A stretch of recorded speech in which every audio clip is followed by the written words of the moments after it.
મહત્વના સમાચાર પંચમહાલથી પ્રાપ્ત થઈ રહ્યા છે। પંચમહાલમાં હાલોલમાં પૂર્વ સભ્ય દેવવ્રત ગઢવી પર ગંભીર આરોપ લાગ્યા।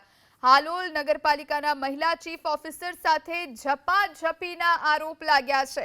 હાલોલ નગરપાલિકાના મહિલા ચીફ ઓફિસર સાથે પૂર્વ સભ્યએ ઝપાઝપી કરી હોવાના આરોપ લાગ્યા છે। ચીફ ઓફિસર સાથે ઝપાઝપી કરી ઈજા પહોંચાડી હોવાના પણ આરોપ લાગ્યા છે। તો ચીફ ઓફિસર સારવાર માટે હાલોલની રેફરલ હોસ્પિટલ પહોંચ્યા। ચીફ ઓફિસરને સારવાર માટે હોસ્પિટલ લઈ જવામાં આવ્યા છે। આખરે કયા કારણોસર આ ઝપાઝપી થઈ તે જાણી શકાયું નથી, પરંતુ હાલ આપ જોઈ રહ્યા છો ચીફ ઓફિસર હોસ્પિટલ પહોંચ્યા છે અને પોતાની સારવાર કરાવી રહ્યા છે। તો આ ગંભીર આરોપ લાગ્યા છે પૂર્વ સભ્ય દેવવ્રત ગઢવી પર। હાલોલ નગરપાલિકાના મહિલા ચીફ ઓફિસર સાથે તેમણે ઝપાઝપી કરી આ આરોપ લાગ્યા। ચીફ ઓફિસરને સારવાર માટે હોસ્પિટલ ખસેડવામાં આવ્યા।